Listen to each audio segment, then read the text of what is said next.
path-breaking educational programs in areas of national and global strategic importance. With rich legacy of 9 decades, GLS University is committed to making education to all. Faculty of Business Administration was one of the first BBA colleges affiliated with Gujarat University, established in 1997 as GLS Institute of Business Administration, and was later renamed as NR Institute of Business Administration in June 2000. In its 23 years of existence, NRBBA has always led the discussion and implementation of educational strategies which are futuristic. Continuing this legacy, we have planned this one-week IFDP on the theme of hybrid teaching modalities, educational strategies for COVID and beyond. The purpose is to deliberate on what hybrid modalities are, how they can be employed in teaching, and what strategies need to be developed and how they can be implemented for academic success. To help us navigate this yet uncharted future, we have with us today Dr. Rahul Kumar Shukla, who's going to talk about games and stimulation for online and offline classrooms. Dr. Rahul Kumar Shukla is an assistant professor in the general management area at XLRI Xavier School of Management, Jamshedpur. He's been a recipient of the Fulbright Fellowship and the prestigious StarTalk Assistantship at the University of Pennsylvania. Dr. Rahul Kumar Shukla has earned PhD in English from the University of Lucknow. His research interests include gender communication, organizational communication, computer-mediated communication, second language acquisition, stylistics, and discourse analysis. He's published and presented his work on different national and international academic platforms. Prior to joining XLRI, he has also taught business communication at Symbiosis International University, Indian Institute of Management, Ahmedabad, Entrepreneurship Development Institute of India, Ahmedabad, and JP University of Information Technology, Solon. We welcome you, sir, and request you to carry forward the proceeding. Thank you very much for accepting our invitation. Thank you. So there's one clarification in the introduction. At IMA, I taught preparatory courses. So right. I guess that's there on the profile. Yes, thank you. Right. Yeah. So coming back to the session today. This session is about simulations and games, right? So the first thing that comes to our mind is when it comes to games is fun. But is it all about fun when it comes to classroom teaching? So that's the biggest challenge.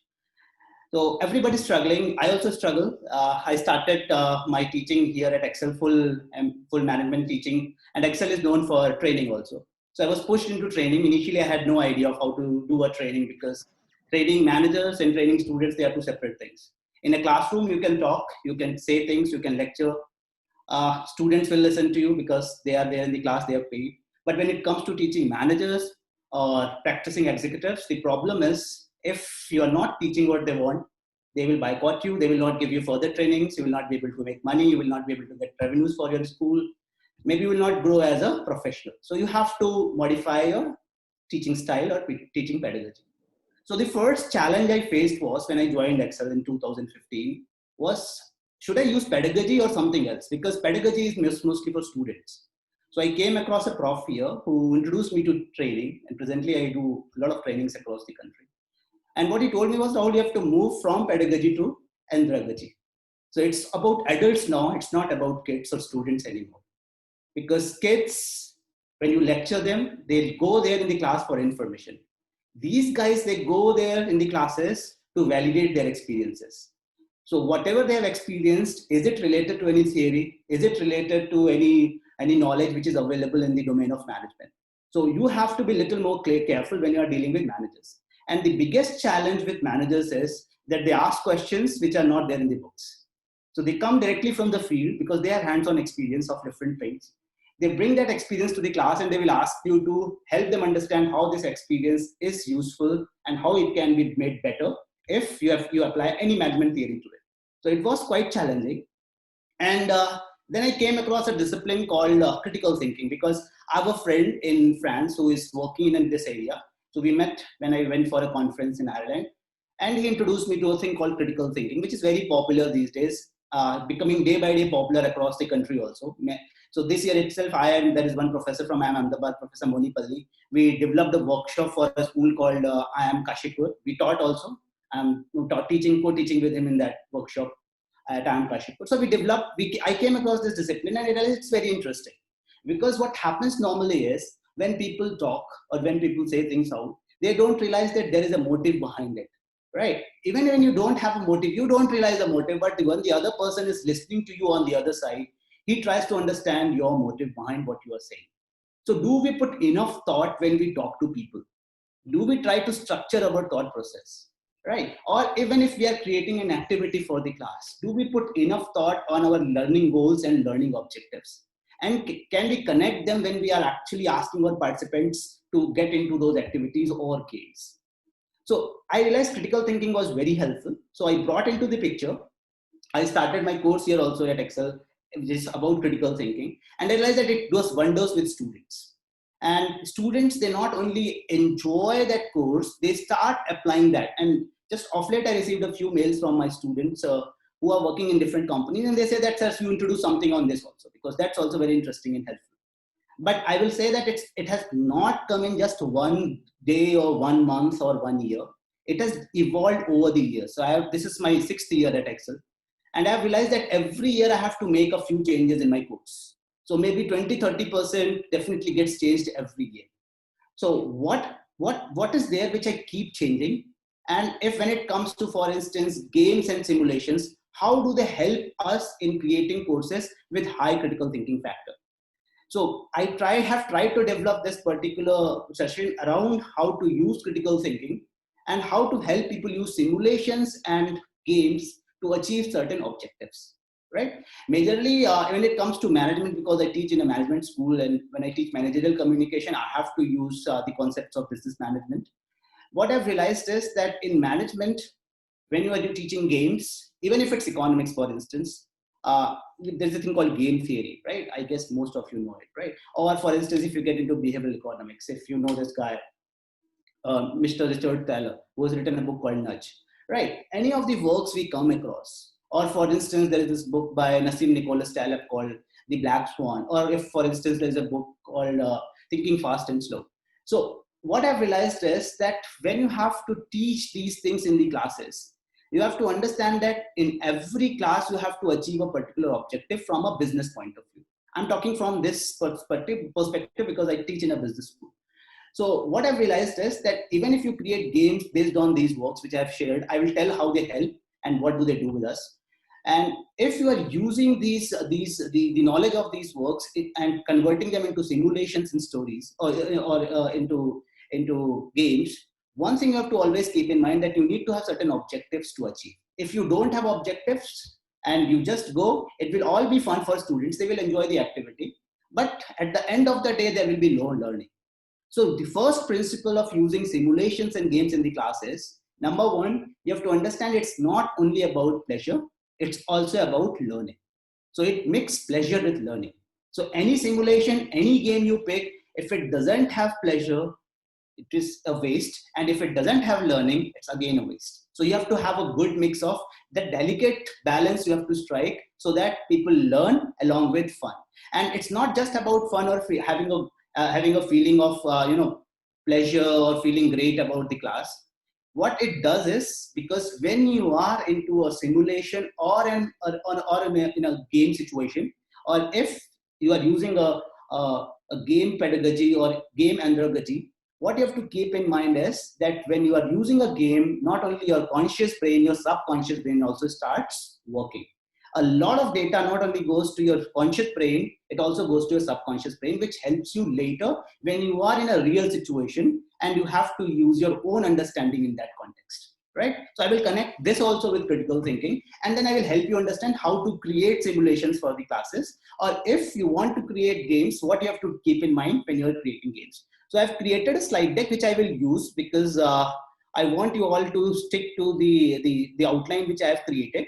I can talk about it, but best is if we go follow a structure so that what I want to convey gets conveyed the way I want it to get conveyed. Now I have put, like, for instance, something on my screen. Most of the training sessions or classrooms, they start with such activities, right? You see something and like some visual, some visual picture or something will be taken, put on the screen, and students or participants will be asked to discuss what is there. So for instance, if I show this particular image to you and ask, what do you see in the middle? Can you just quickly comment on it in your chat box? What do you see in the middle?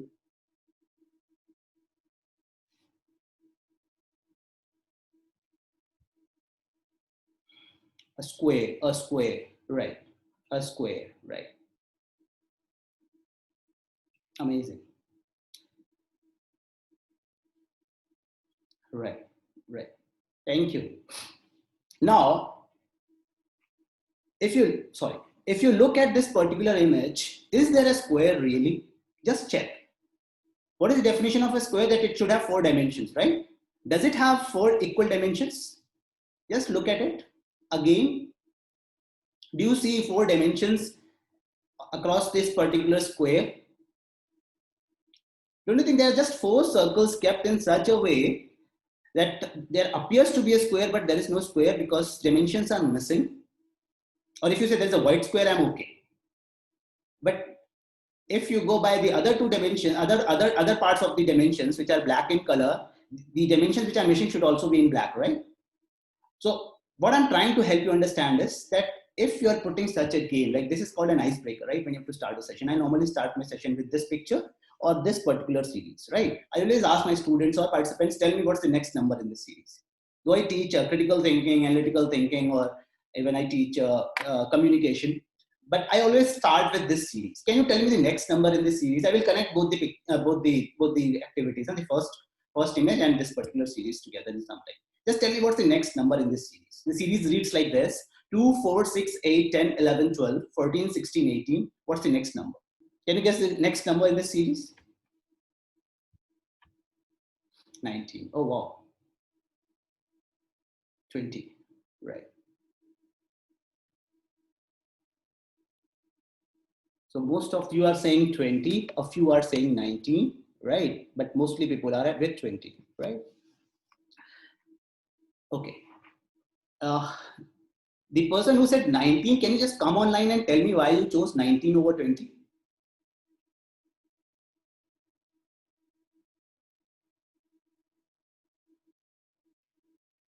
If it's okay with you, or if you can share, if you,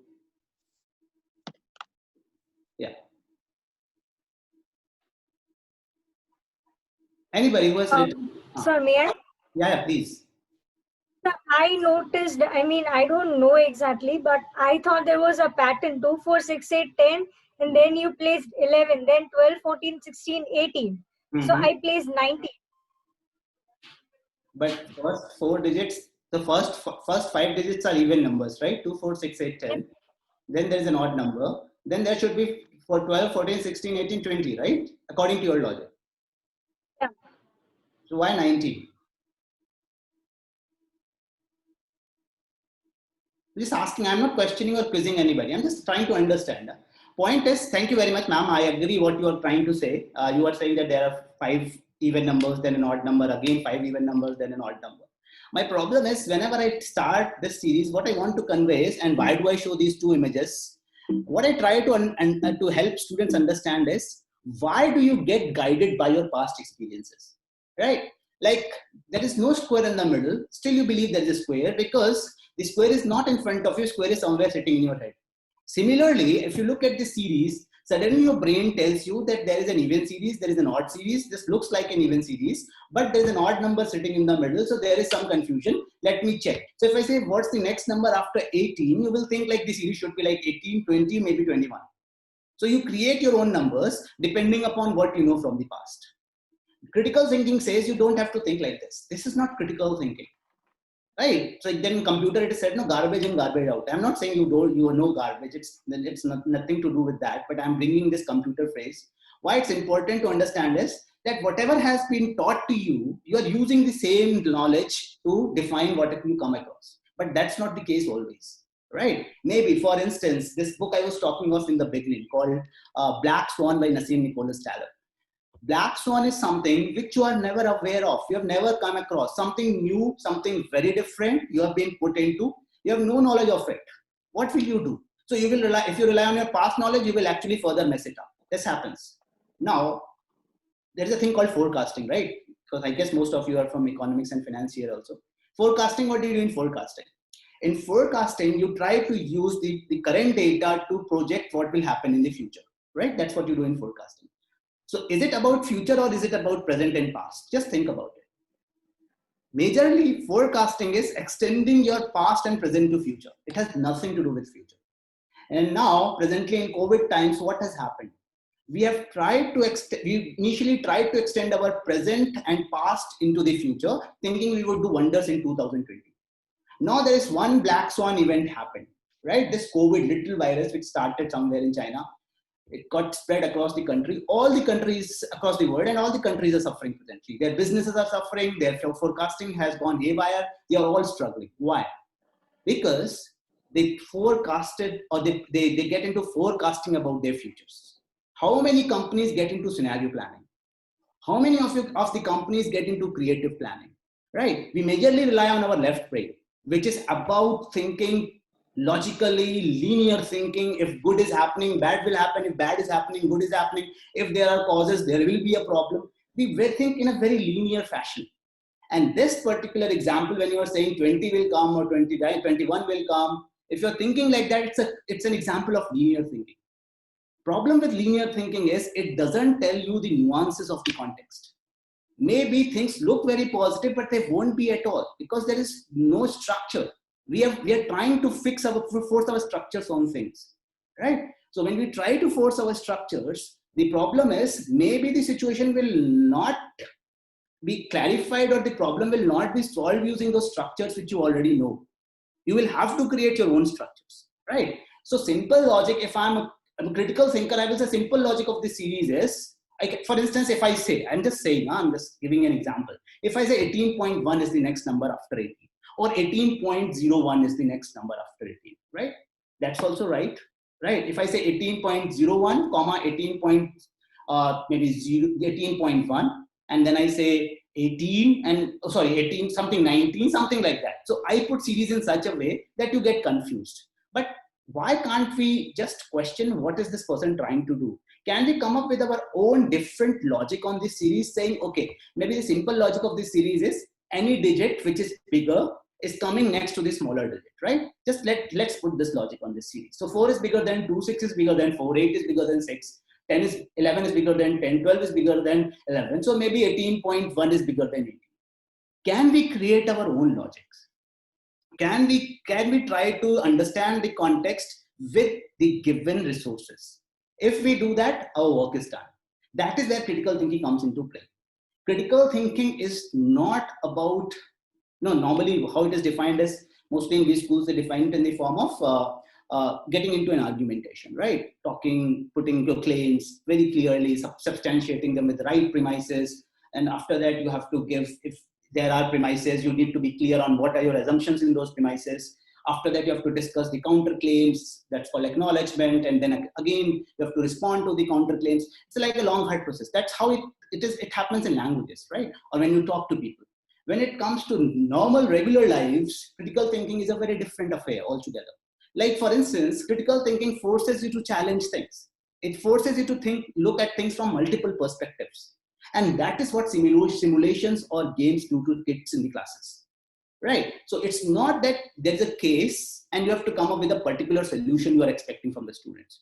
You give enough liberty to the students to come up with their own solutions, to come up with their own recommendations. And maybe these recommendations are only short-term recommendations, but they're helping them come out of the current crisis. How many of us think like this? Because in actual lives, in real life, this is what happens. We not always look at our long-term goals. Sometimes we get guided by our short-term goals. And we know that taking this route will put us in deep trouble in future, but still we take those routes because we believe that present context is more difficult to handle. So let us first get out of it and then plan something else. So that is what simulations do. They help students or games, simulations or games together. They help students to develop multiple perspectives. They force them into holistic thinking. Holistic thinking in the sense, thinking from multiple perspectives, keeping different stakeholders in mind. It's not an easy thing. It's not an easy deal because there is no right answer in critical thinking. All the answers are right. All these things can be questioned. That famous Descartes phrase, no, I think, therefore I exist. Or I doubt, therefore I exist. That's what critical thinking does. It forces you to doubt. It forces you to critically evaluate everything. Reading one of the very famous books of critical thinking. So in that book, a very good example was given. Like there is this animal called reindeer, right? So and this particular animal, it can see ultraviolet rays by its naked eyes, right? For human beings, it's impossible to see ultraviolet rays, right? For that, we extend our senses. We use lenses. Point is, what this particular work says is that if you think that you know everything, you are actually mistaken. That's what critical thinking says. Critical thinking says doubting is important because even when we have a lot of knowledge, our empirical knowledge is limited. Why? Because we only make use of 5 senses. What is the surety that there are only 5 senses? There might be a 6th sense also, there might be a 7th sense also, we never know. And we believe that the interpretation of this planet based on our 5 senses is more than enough to understand this planet. You never know. You don't have a sense which could understand many things on this planet, which we cannot see or think or imagine because they're not, we don't have a sense to understand them. But do we get into that area? Do we try to understand those things? Right? So that is how critical thinking works, right? So it's not that you just have to follow a linear path. So when I show these two icebreakers in the beginning, the idea is very clear. The idea is that the students across the course or across the program, they will have to keep in mind that they don't have to think in a logical way that is very linear. They will have to think from multiple perspectives, and not that you always have to bring if and then thing in every problem you're trying to solve. Sometimes you have to come up with creative solutions, right? That's why scenario planning helps in situations where forecasting doesn't help, right? If you scenario plan, you have to think of creative futures. Right? COVID is a creative future. It's a part of creative future. So can we have creative futures? If we rely on data available, we will not be able to do anything if we have to think beyond COVID. Right? So we will have to think of creative futures. But how many of us are forced to think like that? We are told if there is evidence, then only you can arrive at conclusions. If there is a claim, you need to substantiate it with reasons and evidence. But are we ever told that we can also rely on something creative? Yes, definitely we require some logical evidence to think of those creative futures. But how many of us are told that there are plausible futures along with probable futures, right? We are never trained. So point is, when you are using simulations and games in the classes, this is what happens. You help students understand that life is not just about probable futures. It's also about plausible futures. It's also about creative futures. Life is not just about optimum solutions. They are also about suboptimal solutions, right? Life is not fair to all. Life is also unfair. Even if you put 100% to things, you will have to face sometimes problems. That is what simulations do in classes. They get to know the life which exists in corporate world. And that is what we try to convey. So whenever you are designing any simulation or any game or any activity or any icebreaker, if it is taken to a class and your audience is adult, he understands things, he understands situations, you will have to make clear that this is the objective you want to achieve, and all the things in that particular class or in that particular course should be connected to your overarching goal. That this is what we want to achieve at the end of the program, right? So for instance, for this particular workshop, I already decided that I would stick to this critical thinking, but I will have to explain it with the help of simulations, and then I will help you understand how I use simulations over here at Excel, so that our students get to know what happens in the real actual world outside, right? So why do we use simulations? This is the question, right? Which normally we ask. So because we cannot take students to the organizations, so what we do, we try to bring an organization to the class, right? So a particular course is designed as an organization, and in that particular organization, they have to do multiple tasks. So it appears to be very simple, but it's very challenging, and it's not about one instructor. multiple instructors have to get involved, and they don't have to behave as instructors. They have to either behave as the senior management, middle management, sometimes the top management. They will have to involve in meetings, and students are not graded. Students are given promotions. Sometimes they are put under probation. Sometimes their probation is extended. Sometimes they are fired. Sometimes they are not given jobs. So all those things happen. And this is what happens in the real world. This is the challenge I came across when I started using this in one of my courses. When students told that, sir, whatever is taught here at Excel, we find it very challenging to implement them in the industry. Reason is industry has its own practices and they try to stick to their practices, right? It's very difficult to challenge them. It is very difficult to change them. They believe this is how we have achieved success. So let's not touch them. So point is, why not we bring those practices to our school and help students understand that the theory which is given to you in the form of flipped classrooms, why can't you just start applying those theories here itself? And if you can influence those practices, you can do the same in the industry itself. When you join any company in a particular sector, you can do that thing over there. So it's like a hands-on experience. And good thing is that because we have alums all across the country, right? So we take the help of the companies also in it. So I will tell what I do in one of my courses. I have tied up with one of the alums of Excel, and this guy helps us in executing that particular simulation, right?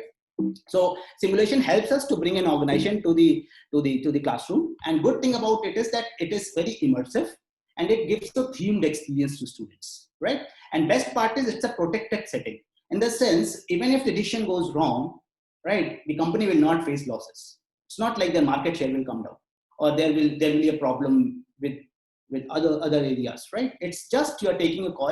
It goes wrong. There is a room for learning, right? But good thing about simulation is even if one person makes a mistake in a simulation, all the other members in the simulation, they suffer because of that one person.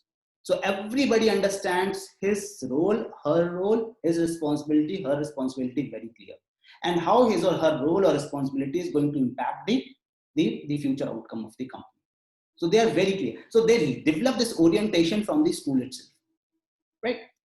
So coming back to again work-based learning or simulations, a lot of research has been done in the area of task-based learning. A lot of research has been done in the area of activity-based learning.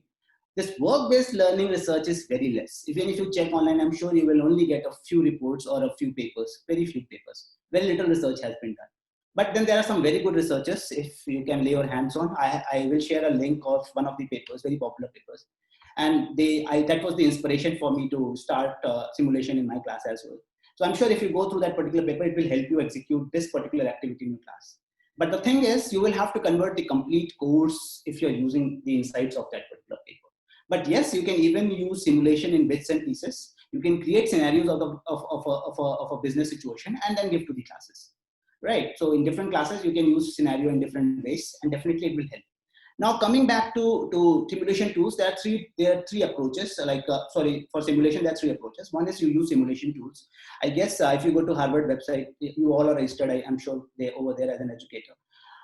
If you go there, you can come across, you can go through many simulation tools, right? There is very famous simulation available in Harvard called Everest 5.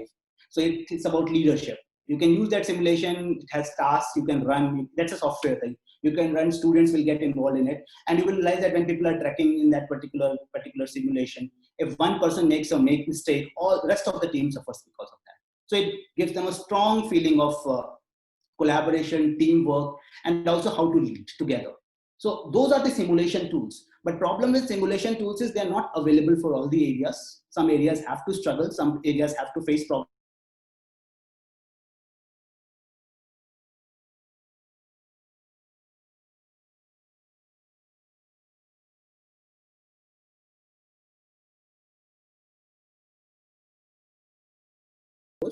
Right? And everything gets converted. So if I'm running a course, I will not teach my students as an instructor. I will teach my students as a CEO of the company.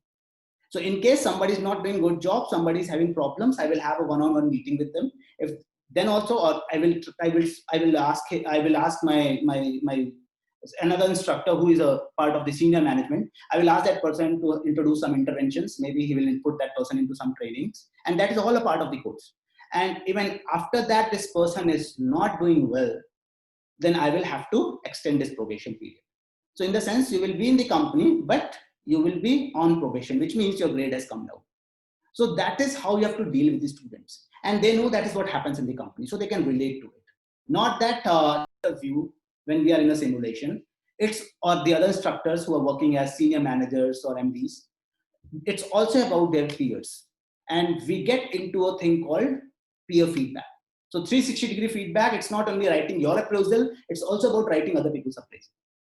And that is how they get to know that they are not only struggling, others are also struggling. And number two, how their peers look at them.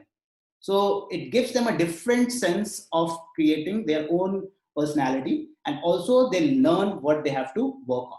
Right? So these are the little things. So in this kind of a simulation situation or approach, we use games, we use activities, and we use role plays. But these role plays are different from regular role plays. Regular role play can be like you assign a role and make the students do it. Like if it's a literature class, you put students in different roles. So because the setting is already existing, you know the plot, you know the outcome. So at the end of the day, it's not learning; it's more about entertainment, right? But when it comes to business scenarios, business role plays, business cases, there is a particular objective. And always these business scenarios or business cases have open ending. When I say open ending, there is no solution of the problem. So in that role, you will have to think like that person. You will have to use the resources available with that person. And with those resources and that information, you will have to arrive at a conclusion. And sometimes you put restrictions that you cannot use the knowledge beyond this particular scenario or particular case. So you will have to work with limited knowledge, right? And if you're bringing something from your experiences, then you will have to defend. You will have to tell why you've taken those assumptions, or are those assumptions applicable? So that is how these simulations become better. And one thing you have to understand very clearly is that in these scenarios, students heavily rely on their past knowledge. And you have to make it very clear to the students that number one, knowledge has its own limitations. What we call knowledge will not be knowledge 100 years down the line, right? Today, what we call same happened 100 years back, same happens 100 to 100 years back, right? This is how we evolve. Whatever is so very great today will be boring and outdated 100 years down the line. So you have to tell them that knowledge is not a state, it's a process, number one. And number two, what they have to understand is that any knowledge they are using from the past, it has to be contextualized. When I say contextualized, so what I mean to say is your assumptions based on those knowledge, if they are not contextualized, your assumptions will be a problem, right? One thing we always keep in mind when we are teaching simulations to our students is we have to help them understand that assumptions have a major role to play in any decision-making process, be it a managerial decision-making process or any technical decision-making process, anything. Assumptions are very important. Problem with assumptions is that we rely heavily on them, thinking that because this thing has happened in the past and it was handled in that way, we can use that data to solve the current problem. But again, if for instance, one black swan event like COVID happens, your past knowledge becomes a waste. If you don't contextualize your knowledge, it will be a problem. Just keep this in mind. There's something very interesting, very important. But let me clarify one thing. I'm calling COVID-19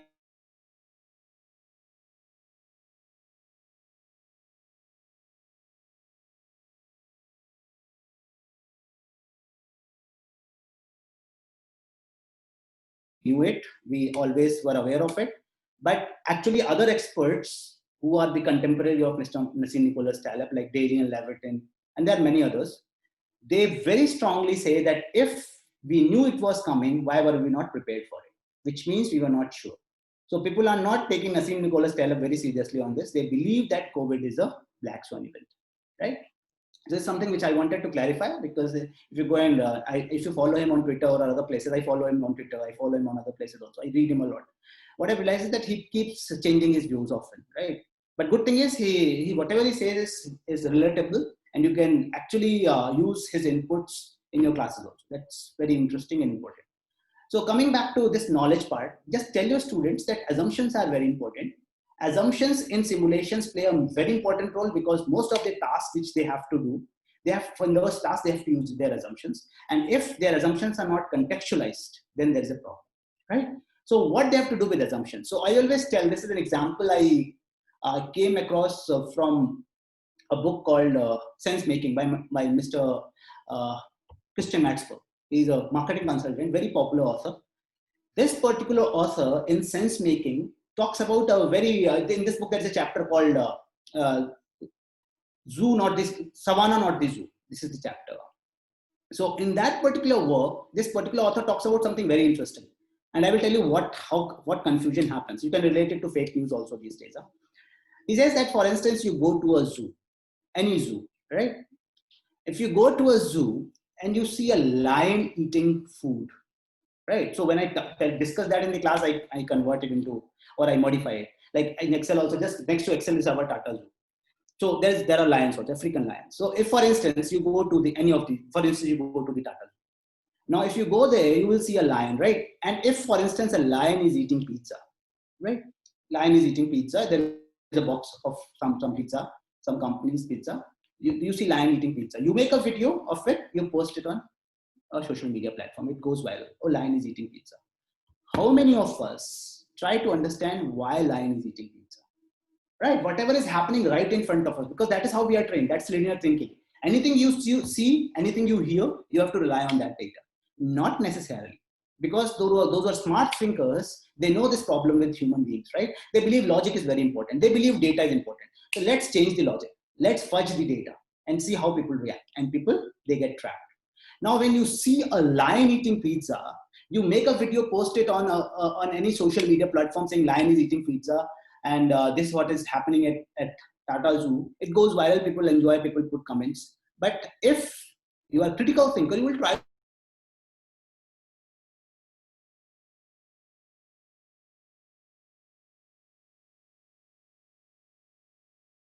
pizza. The point it's eating or licking over those nuggets, you make a video, post it on a social media platform, right? So he says that if you really want to understand whether lion eats pizza or not, he doesn't say pizza, he says food. You better go to Savannah in Africa and try to serve food over there to the pack of lions. They will eat you before pizza, right? So point what he's trying to convey is that don't rely heavily on the data available, right? Maybe this data is fudged. That's why there is this guy, his name is Daniel Levitin, who has written a book called The Weaponizing Lies. He says that now presently data gets fudged, data gets changed. We don't use critical thinking at all. And when we are not using critical thinking, we actually get duped or cheated. Like there's a company called Kellogg's. This is what I'm coming from, that particular book. In that particular book, he says that Kellogg's makes cereals, right? Now, when they make cereals, they know that they have to create a market for it. Now, there's a market all over, right? And it is said that this philosophy that your breakfast should be like a king, lunch should be like something, and food, that supper should be like a pauper. All those things are created by them, right? Why? Because they want to create to create their business, create their market all over the world. So he says that, Daniel Levitin says that of late, this company, Kellogg's, they got a research done on their food, right? Their cereals. And along with that, they got another research done, which was about Americans and why do they get obese after 30. And they came to a conclusion that Americans are too much into to junk food and no exercises. They become obese after 30.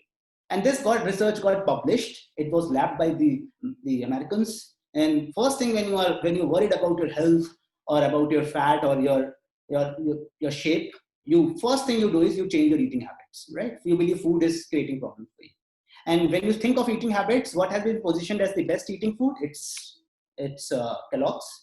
So you rely heavily on it, market goes up. He says that's okay, right? And what happened with Kellogg's was they got this research done from a great B school called Stanford. Stanford is a great business school. They got it done from Stanford. They got it published. Americans like that research because Stanford is a prestigious B school. Problem, what he found was that I'm okay if you're getting a research done from a school like Stanford. I'm okay if you're funding a research in a school called Stanford. What I'm not okay with is that you already have a school called Kellogg's Business School, which is equally popular, which is no less popular than Stanford. Now, when you have a school, why didn't you get this research done in your school? Why did you give this project to another school? Maybe some people may argue that you didn't want this bias thing in that particular research, right? You wanted a third party to do research for you. He says, no, maybe this is one of the possibilities. But another possibility is that you know that if research comes from your school, some people will not accept your research, because research is also fudged, right? I guess you all know, especially such researches, because it's all about consumer behavior and creating markets. So things get manipulated. So he says that why didn't you get this research funded? Because you had a fear that some people in your school, Kellogg's school, they may, oh, sorry, not Kellogg's. So some people, some of your clients or some of your customers or consumers, they may think that this research is from this school, their own school. So definitely this research is for market share. So you deliberately got it done from a third party so that people don't get suspicious of your research, right? So to influence that particular set of people, maybe those people are only 1%, 2%, 3%. But to control those 1, 2, 3%, you try to do it from a third base group or third party, right? So he says that this is also a sort of manipulation. But if you are a critical thinker, you try to understand why is it happening. Are we ever told researchers come and get published? Are we ever told who funded those researches? Are we ever told how the conclusions have been arrived at? So we never try to understand. We quickly get, oh, Stanford has said, Harvard has said, Chicago Booth has published this. Any of these schools, right? We blindly follow them. But how many of us actually try to understand that these researchers are funded by some external agencies? And these external agencies may have an agenda. And for instance, if they have an agenda, definitely that agenda creeps into the research. And people are blind because they believe that anything which is research oriented, which has arrived at through data, is true. But that may not be the case, right? I come across so many researchers these days. Indians believe like this, Indians believe like this. I have never been asked. I'm 37. I have never been asked any question so far about Indian economy, Indian businesses, nothing. But data gets collected and I don't know who is giving that data. And they say that Indians think like this. Who are those Indians? I have never come across. So how many of us question? How many of us question the sample size? How many of us question the demography? How many of us try to understand why this data was collected? Who was involved? How many parties were involved? How that data was collected? Was it a controlled group? Was it a free group? How all those things happened? We are never made aware of. But how many of us try to understand? In simulation situations, this is what happens. There is no control as such. You work in a particular culture where you will have to adopt the values. At the same time, you don't lose your originality. So that is why the most important skill, that is called critical thinking, becomes so very relevant in simulation situations, right? So try to keep this in mind, that whenever you are creating teaching something which is about behavioral changes, which are about developing understanding, or which is about cognition, I suggest that you try to introduce simulation or role plays with objectives or activities which have some goal to achieve. If you follow that path, it will definitely help you achieve the goals. It will help students develop critical thinking, which can help people develop other skills as well, like analytical skills, maybe also along with analytical skills, communication skills, lots of things will get developed, right? So I told you that this is the second approach I normally use in my classes. And third approach is school-based enterprises. Many of the schools do that. We also do it here. We have some enterprises which are run by students, but every year the management changes, or every 2 years the management gets changed. So the old students, they give way to the new ones, they take over and they run those enterprises. So majorly this particular approach is used when you want to develop entrepreneurial skills, you want to develop employability skills among your students. That way it is very helpful.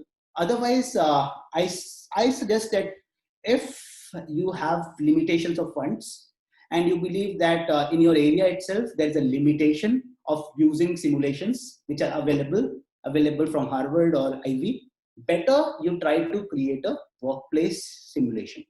A workplace simulation is a best tool to teach students what happens in the organizations without investing much. But definitely it requires a very great planning. Along with that, it will be a 24/7 involvement, and it also requires a very committed team. Committed team in the sense, as an individual instructor, it is always very challenging to run a workplace simulation. For that, you will have to have a team, you will have to have a set of instructors who would help you, who would act as your team members, who would act as senior managements, who will deal with people on different occasions. And the biggest challenge of this particular activity is that uniformity is difficult to maintain. For a particular set of students, you will have to use, for instance, one set of activities For another set of students, you will have to use another set of activities. So it's not that you can use uniformly all the activities for all the students. Though I try to do it, I will show it towards the end what I do with my students. But that is a challenge which most of us face, right? So all the three approaches are good. Simulation tools, if you have funds, you can buy. It's like, if you have learned driving, you would have gone to a car driving school. They keep car driving simulators. So it's like that only, right? So you have a tool which is given by Harvard or which is given by Ivy. You have to apply your knowledge in that particular tool, and outcomes are clear that this is what you have to achieve. Any decision which goes wrong, any micro decision which goes wrong will affect your main goal or main objective, right? But this is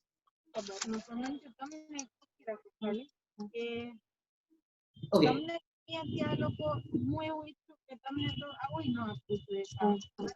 No problem. So this is another. Is there any question or is it? No, I think they've unmuted themselves. I'll mute them. Okay, no problem. Thank you, ma'am. So simulated workplace is the most effective tool. It's cost effective also, but yes, it will require more time and energy. And yes, your students should also have enough time to get involved. If your students are engaged in other activities, then it becomes challenging, because if all the courses in a program become simulation-based courses, then PQS, students will find it very difficult and challenging to focus on different activities. So what is normally suggested is that if you are creating a simulated workplace, try to collaborate with the people of other courses as well, and try to convert their knowledge into activities in your simulation and help them assess students based on what they want to assess in your simulation itself. So 2 or 3 people from 2 or 3 courses can come together, create a workplace simulation and run that simulation. And best part is, if this simulation is run towards the end of the first year or the second year in MBA programs, or if it's undergrad program at the end of the final year, it actually helps them integrate the knowledge which they have developed or gathered across the 3 years, 4 years, or 2 years. So because it integrates the knowledge, and if it's an integrated simulation where you have inputs from different disciplines or different courses, it would definitely be a most effective tool to help students apply the knowledge which they have learned across functions, right? So this is how it works, and these are the exposures which they have when they are in a simulation situation, right? Now what we have to do is, when we are in a simulation situation, we have to help students. This is what William Perry says. William Perry is, it's about cognitive or intellectual development. He says that it's this scheme created by him. He says that mostly our students are at level 1 or level 2, right? We are also at level 1 and level 2. Our focus in simulations, especially the simulations which try to replicate the real work culture or real work life, these simulations help students get into a third phase or at a third level, which is called a commitment level. I will quickly elaborate on what is this. Duality is mostly with those students who believe that they have read something, and when they're sharing it with somebody, what they've read is right. And when somebody contradicts them, they don't accept, because they know that there is a particular book they have read, and according to this book, what they're saying is right. So what they're saying is right. It's called duality. They believe knowledge exists in a particular body, right? And if they are aware of that body, they are speaking rightly. So this happens with all of us when we are beginners. I also had this problem. I would read something and argue with people on that particular work. This was my problem. And because I have already read it and I know it inside out, I can argue with people on that particular book, and I will find it very difficult to accept people, because that book is not safe to accept people. That book is not helping me accommodate people who have different opinions. That's called duality. From duality, you move to relativity. Relativity is when you know what you know, you are aware of your body of knowledge, but then there are people who are equally good. So you say, for instance, one has to be a critical thinker, and another person says that, and he says, no, you don't have to be a critical thinker. Critical thinking is good, but you cannot be critical all the time. There is a linear thinking process also, which is equally important, right? Like, for instance, your family, your parents say, I'm your father or your mother, you will have to accept it, right? You cannot be a critical thinker in that situation, right? Especially in relationships, you cannot be. So for that, you have to follow whatever is told to you. You have been told, you have been given a name. I have been called Rahul. I am called Rahul. I don't know why. Is there any logic behind it? We are not clear. right? If I go by, for instance, Noam Chomsky or the people who talked about Lang and Parole or semiotics, right? It's a problem. Why am I called Rahul? I don't know. For that, I need to be linear, right? I need to tell that people I am Rahul Shukla, even if I have no proof of why am I called Rahul. So you cannot be linear. So relative is when you are not only aware of what you know, you start understanding that other people can also be right, or other people when they're sharing their opinion on the same idea, which is very different or which is very counterintuitive to you, you accept them also as right. That's called relative. Third is called commitment. Commitment is the final stage of learning or intellectual development. You know what is right because you have already read a lot of things. At the same time, you also know the other person is right because he might have also read a lot of things. But I am aware that in case I am challenged or I'm not understood, I will be able to tell why am I not misunderstood. At the same time, if I have to make changes in my thinking process and other person has the better knowledge to explain, I will change. At the same time, if other person has to change and this person is missing on something, I will explain it to you. In the sense, you don't conclude that I am right, he's right. In the second stage, you do that. I am also right, he's also right. You are not clear about you. At the same time, you are also not clear about the other party. So it's like I'm neither clear about myself, nor am I clear about the other party. But yes, I know what I know, and I know that the other party also knows something. But I'm also ready to accept new things, and I'm also ready to challenge the things which don't appear to me logical. In case a person can convince me, I will accept them. If a person cannot convince me, I will not accept them. That is what is called commitment. So commitment is where you are ready to change yourself and you are also ready to challenge people. At the same time, you know what you know, and you are also aware that you don't know everything. Right? So that awareness comes in commitment. In simulations, you develop this kind of an understanding. You get at the level of commitment. It's not that I read something and that what I read is right, or because in my company people come from grade B school, so they are equally good as me. No. I will have to keep in mind my knowledge is important, but I need to keep updating, working on my knowledge. At the same time, if other person has a problem, I will try to help him understand where is he wrong. But if he can convince me with better logic, I am ready to change myself. So this is what happens. And best part is simulation helps you to do that. And it helps you to integrate your knowledge with action, right? So I already told you that mostly what we keep in mind is that we try to focus on andragogy, not pedagogy, right? Especially when you're dealing people. Here we have, like I'm coming from my school because here we get students mostly with experience. So we know that those who are adults, their learning, the style of learning is different from kids, right? So you can use pedagogy rules also, but I am sure that many of them will apply to students also who are without experience or those who are freshers, right? So mostly those who are adults, they try to determine their own learning experiences, right? So they try to keep reflecting. They identify what they need to learn, and that's what they focus on. And mostly what they do is when they are trying to learn, they try to learn by getting involved. They don't like lecturing, and they want tangible rewards from what they are learning. So it's not like you can tell them this how things work and they will accept. Until they validate that input which you shared with them and relate that experience with the experiences or knowledge they have, they will not accept. And they mostly forget what you tell them in the form of lectures. They love if you share inputs in the form of activities, or if you involve them in simulations. They always remember. So they learn by doing, not by listening. So that is what you have to keep in mind when you're teaching adults. And they enjoy when they can discover things in the activities, and that is what simulation does. Simulation doesn't tell you what is the final outcome. It can orient you towards the final outcome. But if you really want to enjoy the final outcome, then in that case, simulation is a great tool, because when learners are put in it, they discover something new, and they realize, after that, they realize, oh, I can use my knowledge in this way also. So you cannot tell them how they can use knowledge, but you can create situations where they can use knowledge, and then they will enjoy their outcomes. But as an instructor or as a facilitator, your focus should always be on the process, not the outcomes, right? That are they applying their knowledge in right ways? Are they doing things in a right ways? And good thing about simulations is that it's more about C to C, in the sense colleague to colleague learning. So you put them into activities, you force them into situations where they behave as colleagues, and they'll try to understand what another colleague thinks, not that as another other student thinks. So difference between a colleague and a student is when I put them in a simulation, they have to treat each other as colleagues, but when they act as students, they don't care about many things, thinking that, oh, come on, how does it matter? But when you are in a simulation situation and you know that your promotion depends upon your presentation, your further promotion depends upon behavioral interview.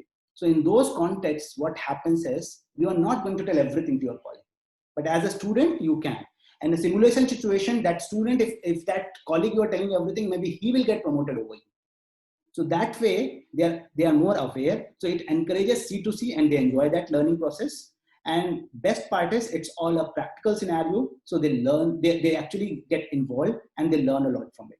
So try to assimilate these things, or to add these inputs in your teaching pedagogy or andragogy. I'm sure it will help, right? Because practice helps adult learners. And keep in mind that you need to understand your teaching style as well, right? Who you are. Are you an instructor, or you are an explorer, or a thinker, or a guide?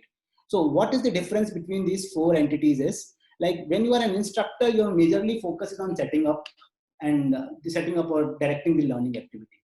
So definitely you are also aware of the participants in that particular activity, but what you try to do is how you are controlling the activity, how setting is controlled, whatever you want them to do, you want them to achieve, right? You want them to follow a particular process. So focus is not learner most of the time, it also is the setting, and that way it sometimes create a problem. So you tell, you do this, you do this, you do this. So learner actually sometimes feels challenged or frustrated. Another bit of it is called explorers, right? Explorers are those guys, they are not very much worried about the setting. They are mostly worried about the emotions of the person. How is this person reacting in this context? So they make people talk about their emotions, their experiences, the feelings. So it's like more effective side of the discussion. So they get into the effective side of the discussion, they get into the feelings, how a person feels involved, what are the problems with him. But that also is partially okay, not completely okay, right? Definitely it's important to understand the emotional side of your student or participant, but not completely rely on it. Similarly, thinkers have a problem. They force people to think, and then they try to try to help them create or try to relate their abstract ideas to concrete theories. So thinkers mostly are like that. What do you think? Why do you think like this? Tell me. Why have you thought that this person is right? Or why do you think this person is wrong? So they force them to think of abstract ideas, and then they try to connect them with theories. How to make sense of what they think, how do they think. So they are also important, but heavy relying on thinking also is not very great. And finally, guides. Guides are different people. They want people to get involved in the activities, to get problem solved. But again, their focus is the outcome. They want people to achieve something.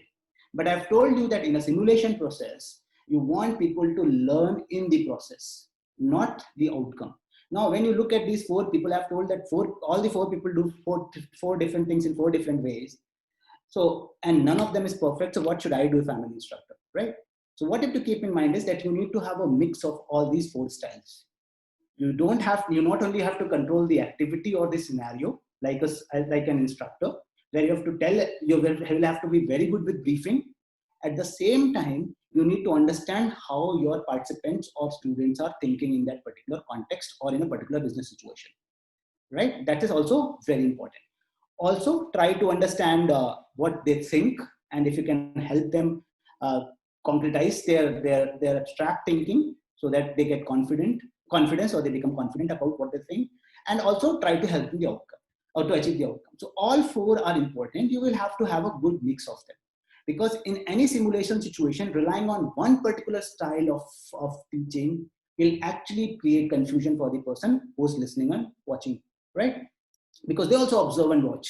So keep this in mind. Try to work on these things, and also keep in mind the inventory skills inventory, which you can develop, the skills which you can develop in simulations. For instance, I told you critical thinking, and rest of the skills actually come under critical thinking. But still, I have put other skills along with that, so that you keep in mind that if only critical thinking and not doing other dimensions of the critical thinking can create confusion. So better critical thinking, analytical thinking, sometimes decision-making skills, problem-solving skills, how to apply knowledge, teamwork and collaboration, how to deal people at an interpersonal level, oral, written, all those things can get developed if you properly do simulation, right? So this is the skills inventory which you can actually use. You can help your participants or students develop these skills if you use simulations rightly.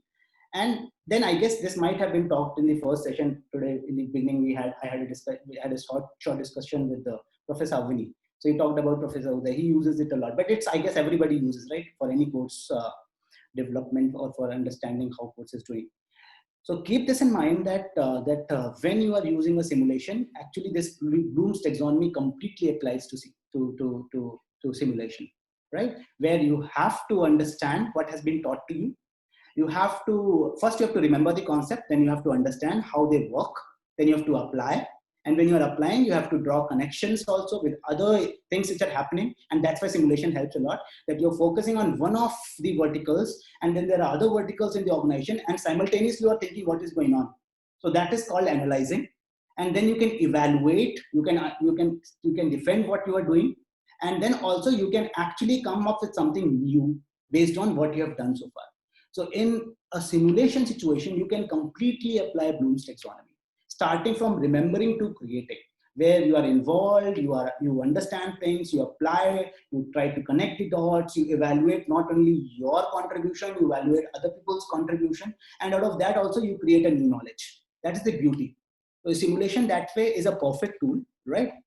And it helps. So what you have to understand is that that as a good instructor, and when I say instructor, I mean all the four guys. You are an instructor, you are an explorer, you are a thinker, and you are a guide. As a good instructor, you have to keep in mind that your participants are adults, right? They learn by doing, they learn by getting involved in contexts, they learn in scenarios, they learn by validating their experiences. So in all those contexts, simulations play a major role because they help to develop critical thinking skills. And what is a critical thinking skill? I'm just going to elaborate a little bit on it. It's a system 2 thinking process, right? I guess if you have read Daniel Kahneman's Thinking Fast and Slow, it talks about system 1 thinking and system 2 thinking. So system 1 thinking is very, it's autonomous. It's quick. You see at somebody and say, I'm looking at his face, I can say he's a liar. Those who say that, actually they are not logical guys. Just remember this. System 1 thinking heavily relies on your biases, your prejudices, or your past experiences. But I've already told you that past experiences, past knowledge, if that is not contextualized, it's a waste, right? I told you that Black Swan event thing, right? So I always tell my students, this is an example I give my students. It's a very good example. I'm sure you boys can use in the class, right? How assumptions can sometimes cheat on you. Like, for instance, I'm sitting in my office and there is a scratch on my door. So I open my door, there's a small cat, it wants to come in. I open it, comes in. And for instance, it is 11 o'clock. So I know that at 11 o'clock, if there's a scratch on the door, there is a cat. Tomorrow also, there's a scratch on the door. I open the door, it's a cat. This is happening consistently, right? And continuously for 10 days. 10th day also, there's a scratch on the door. What should I assume? That there is a cat. Now, what is happening? Why have I assumed that there's a cat? Because there's a knowledge which has gone created in last 10 days that when there is a scratch, there is a cat. Right? What's the data here? There is a scratch on the door. So when there is a data given, that information related to that data will help me assume. So there's a scratch, I will quickly go to my past knowledge that if there is a scratch, there is a cat. Now today on the 12th day, when I open my door and there's a scratch, I open, I don't find a cat, it's a tiger. Where have I gone wrong? So if I'm not a critical thinker and I don't make my assumptions critically, this is what is going to happen. I'm not saying your cat will become a tiger, but what has gone wrong is I heavily relied on my past experiences. That if there is a scratch, there is a cat. So when there is a scratch, there is a cat, I open my door, it's a cat. But if I'm a critical thinker, I will try to understand whether the scratch is on the lower side of the door or is it on the upper side of the door, right? I will also get into the intensity of the scratch. And based on that, I will try to conclude. Not I will blindly follow what is coming from my past, right? So that is how assumptions are these days currently developed. How assumptions are developed? Assumptions are based on your knowledge. Assumptions are based on the data given because that data helps you relate your knowledge your past knowledge to the current data. So data given, so there should be some data. This data will remind you of the past knowledge around that particular data. But along with that, you have to understand, or you need to understand the context, or you need to observe this knowledge which is from the past in the current context. So if knowledge says that there is a cat every time when there is a scratch, I need to observe whether it's the same data, same knowledge, or a same data or a different data. If data appears to be same, doesn't mean that the outcome will also be the same. Again, there's a context, right? Like another example, you're investing in some funds for years, right? So you invested in 15, 16, 17, 18, 19, and every year you are getting a good ROI, right? So a good returns. Now what happens in 2020 also, if you go with the same mindset that every year I'm making a lot of money, let me put this year also the amount, same amount. If you do that, definitely there will be a problem, right? Because this year, it's not the regular year, right? COVID has changed everything. So my point is, how many of us try to do this kind of an exercise? That we try to examine. And that's the problem, right? Those who are because you all are faculty members, so I can bring this example. Most of you have this confusion, right? That when we tell our kids what to do, what we did in the past, our kids don't understand, right? If you read Stephen Covey's book, that book called 7 Habits, he talks about it, right? So he says that we try to use our glasses to see our kids, right? You tell your kid that, okay, I used to go to my college when I was a kid on cycle, you go in a car. He will say, so what a big deal. Your father was not that rich. My parents are rich. So they give me car. Problem is, you are trying to put your experiences on somebody. You're not contextualizing. But what is your objective when you're trying to give this example to your kid? Your objective is to help understand your kid that I struggled. I understood the importance of every little thing in my life. So you also need to do that. So simple message, you need to contextualize in what he's doing, not what you did. Because if you tell what you did to your kid, he will not be able to relate to what you are telling. And that is why this gap happens. And that is where system 2 thinking comes in. System 1 thinking is automatic, autopilot. You put your brain on autopilot mode, right? When you watch television, these days binge watching is so very common, right? I also get into binge watching. You watch and there is a person going to die and you get afraid, scared. Why? Because your senses are engaged. Your brain is on automatic thinking. Wherever it is driven, it very conveniently flows into that direction. Critical thinking or system 2 thinking is slower. It's conscious. It's effortful, explicit, and logical. So it's not that you just flow in the direction wind wants you to flow, right? You challenge it. So you watch something, and in between, if you start thinking this person is just a character, suddenly you will stop enjoying it. That's why I say that don't get into critical thinking all the time. System 2 thinking is sometimes dangerous also, right? You cannot be all the time. So you have to use it judiciously in workplace scenarios, in classes, helping students to develop their understanding. You can help them and develop critical thinking or system 2 thinking, but help them or let them enjoy system 1 thinking as well. But mostly people are into system 1 thinking. They're emotional, right? Your left brain is captured by your right brain, right? So I guess if you know neuroscience, in neuroscience it is said that there is a small brain on the backside of your head called amygdala. Amygdala is an almond-shaped brain which stores information, and information related to fear or related to emotions, right? So you get into you have come across a very traumatic experience in the past, and now when you are in the current situation, you come across a similar kind of a scenario, your brain will send a message that this is a threatening situation. So you pull yourself out. So amygdala does that. Amygdala gives you messages when you are in a difficult situation, because similar situations have happened in the past, and brain has captured some memory about those situations. So it keeps telling there is a fear, there is a problem, there may be some issues, so better don't get into that. Now, problem is if amygdala overpowers your executive or prefrontal cortex, the front part of your brain, which is a problem-solving brain. Sometimes what happens is your amygdala, it captures your thinking process. That's why some people, when they are very emotional, very highly emotional, it's difficult to talk to them because their executive brain or prefrontal cortex is not working. That is the biggest challenge, right? So because of that problem, as an executive, what you have to, or as an instructor, what you have to do is, you will have to help students strike a balance again. Give them a leeway to use system 1 and also also ask them to apply system 2. And that is where simulations are important. So simulation in a classroom setting, I can force my things on my students and they will have to accept, right? At least in front of me. So sometimes they get angry, they get frustrated with instructors. But in a simulation situation, I'm your boss. I will give you a task and leave. For that task, you can discuss it with your colleagues. You can go outside the class. You can relate to outside experiences, right? You can take help from anybody. It's okay. That's what you do in real life also, right? In your real life situation, if you are a corporate guy, you do this. So why don't you retrain our students that way? So it's not only about somebody is angry or upset with me as a student. He will not be able to tell that to other students because they will say, "Come on, he's our instructor. He does everything for good." But if I'm acting as a boss, I'm treating them as my employees. In that context, in that particular scenario, we can talk about me with this colleague. See, why is he doing this with me? Why did he ask that behavioral question? Why did he get into my personal life when he was talking about my future goals, right? And then the other colleague will help him understand. So workplace simulations that way create this kind of an understanding that they can use their emotions also and they can use their rational thinking also. So don't force them into rationality all the time. But yes, wherever rationality is needed, if it's about a decision-making scenario, if it's about a problem-solving scenario, if it's more about using their left and right brain together, help encourage them. But keep telling them that yes, emotions are important because we all are at the end of the day emotional beings. At the same time, if there is a left brain, there is a right brain, there is also a left brain. So if there is a creative brain, right, then there is also a logical brain. So you have to keep telling them.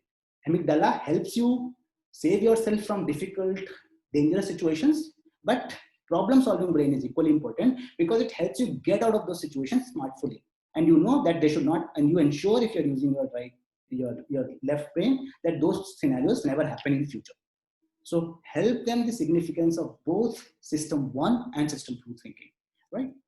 So this is the example I normally share in my classes, but just quickly to sum up or to in sum, I will say that try to be more manual in your thinking, try to avoid being automatic, right? You binge watch, you cry is okay, but when you know that you don't have to cry, you know that this is just a TV, just a movie and there are actors, that's also equally good. Sometimes you want to enjoy, so you cry, but sometimes you don't have to enjoy because you don't want to cry. So be clear on this. It's not like you're always emotional, always sad watching such things.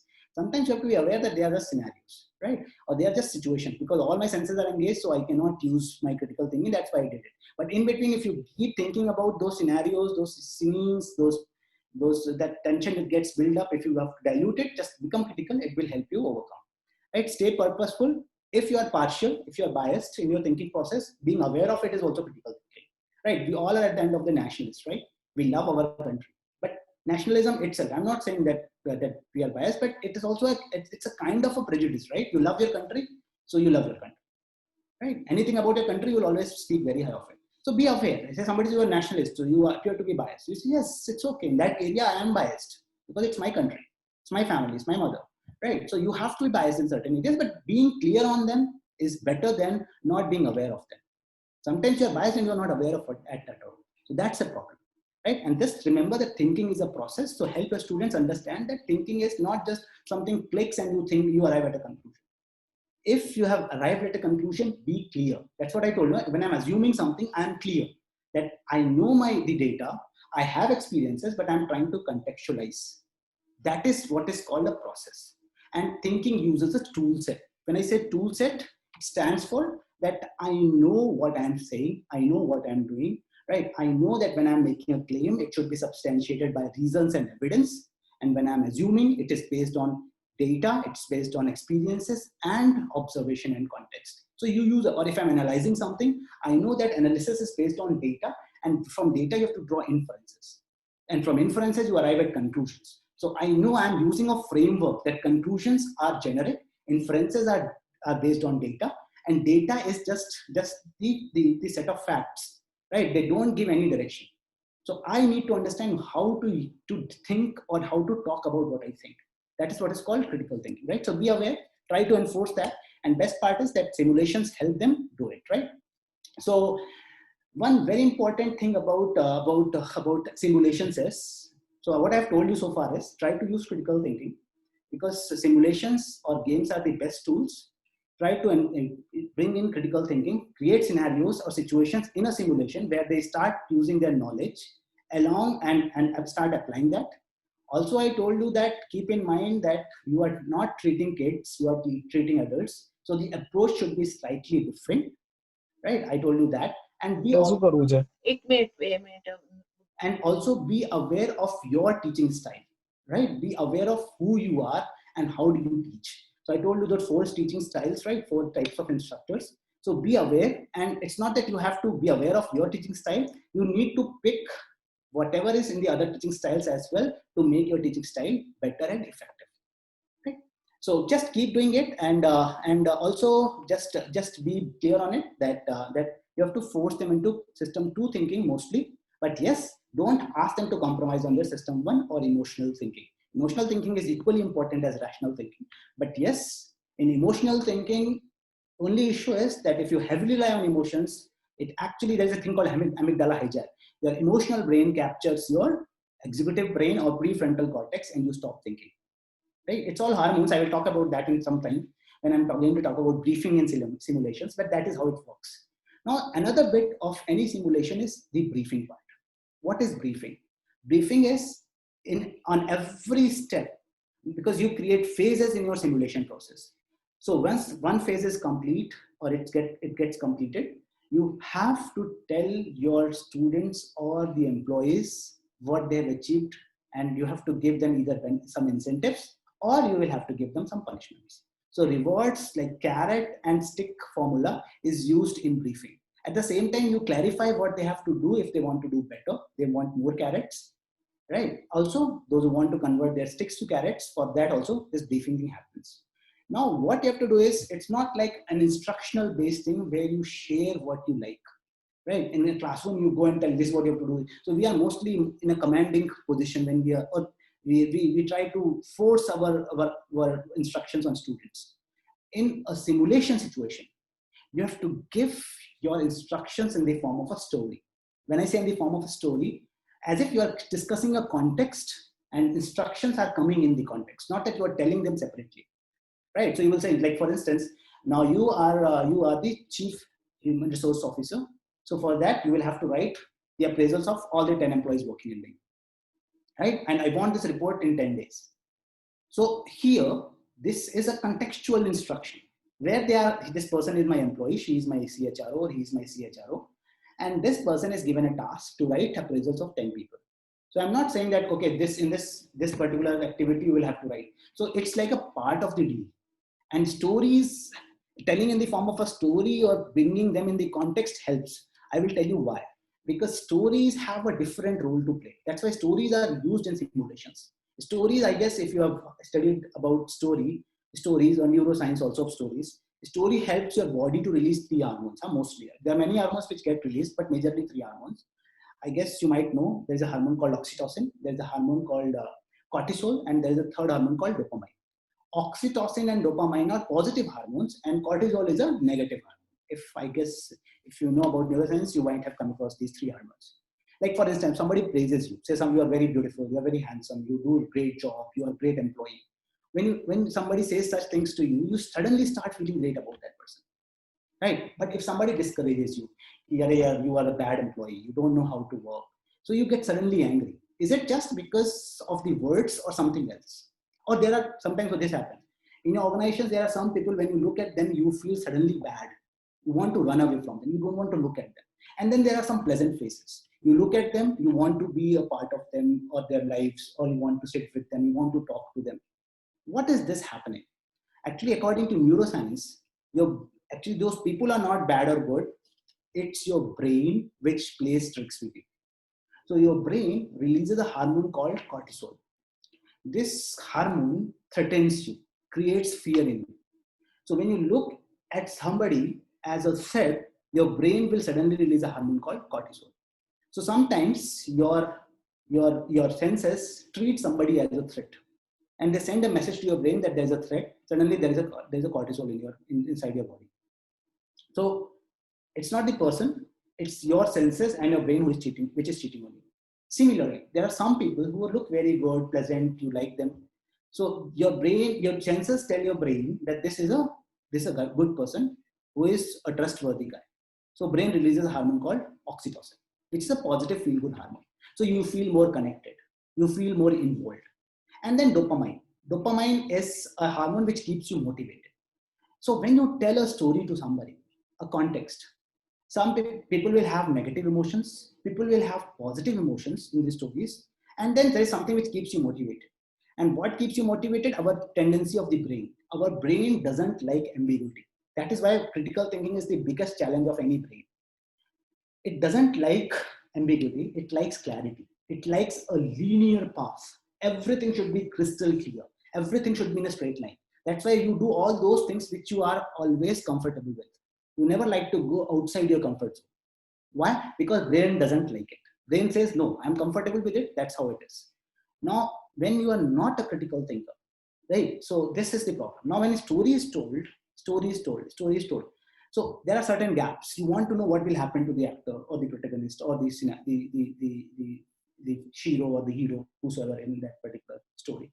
So your brain suddenly starts connecting the dots and it starts going into the future. And when it is doing that, it always takes a positive path. It always takes a positive path. But these days stories end on a sad note or tragic note. This is a common practice, right? Because that's counterintuitive and people don't forget. So Shakespeare was also doing it, right? Kill the main protagonist at the end. People will think about it, right? Aggro effect, I guess, if you know about Edward Bond, those contemporary British playwrights, they do that a lot. Or keep the ending open so that people can think both positively and negatively. So point is, when you tell instructions in the form of a story, what it does with people is, what it normally does with people is, they try to connect the dots, number one. If there is no clarity, they try to create a positive future and they try to arrive at positive conclusions. So what happens is they have positive emotions, they have negative emotions, and sometimes there are certain tasks which they don't appreciate. So there are negative emotions, and then there are positive emotions because for some works they are appreciated. And then there is something which is like, for instance, incentives or something which they are going to achieve at the end of the day. They keep them motivated. So all these three hormones, both two positive, dopamine and oxytocin, plus cortisol, which is negative, they keep revolving or they're around all the time in this activity. So best part is, when there's a negative happening after positive, there's a positive happening after negative, they learn lessons. And when there's dopamine, they keep themselves focused. So when instructions are given in a story form or a storytelling form in the simulations, this is what happens. They learn because of their negative followed by positive, and also because of dopamine, they stay focused. So try to tell your stories with emotions in them in the instructions, right? That if you are a great employee, what companies do, right? If you watch this Tim Cook guy, just a few days back, he gave a presentation on watches, right? Or on mobile phones. If you watch him, what does he do? He talks about emotions, right? Your kid, if you don't want to give your kid your mobile phone, that's what he told, right? If you don't want to give your kid a mobile phone, give him a watch now. Because in our watch, it will not be a mobile phone anymore. You just can have 4 numbers in your watch. You can keep a track of where your kid is going. So everything you can do. And the watch is not going to get lost like a phone. So it will be always on the wrist of your kid. And the kid can dial only 4 numbers. And you can GPS track your kid. What are they trying to sell? Are they selling watch? The same thing is in this watch also, right? Any watch, which is LTE technology. But they are telling her they are selling an emotion, right? And those who are watching, they will think like this, okay, my kid, I don't want to give him a mobile phone. Let me give my kid a watch, because they cannot do anything else calling us or looking at time. That's it.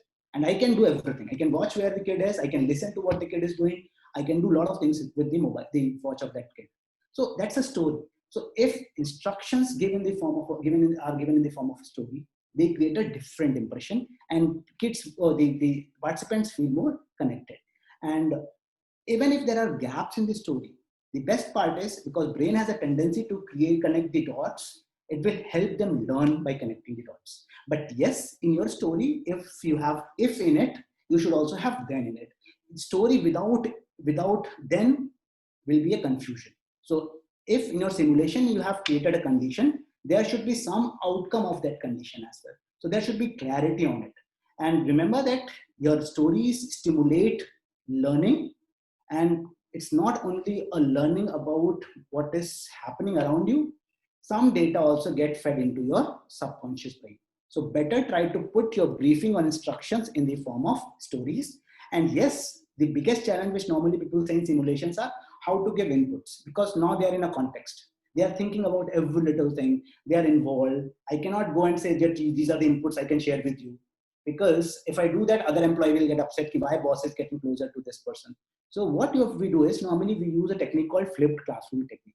I guess many of you are aware. There are different techniques, but this flipped classroom, when I say flipped classroom technique, what I normally do is I create short videos in which I talk about what they have to do, or when, for instance, they have to write an appraisal, or if they have to write a review report, or if they have to write a termination letter, or if they have to write a job letter, or if they have to write an appointment letter, or if they have to develop a welcome note. For that, I discuss the inputs and I share all the information on the website. So what they have to do is, when there's a task which is at hand, they have to do, they go to the website and check if there is any resource available over there by the instructor, right? But now presently I'm the CEO, I will not help you. So you go and watch it, come back to the class. Along with that, a lot of other resources are also posted so that they can go check if they require any help, they can take help from there. And if there is a learning, they want more clarity, they will not take an appointment with me as an instructor.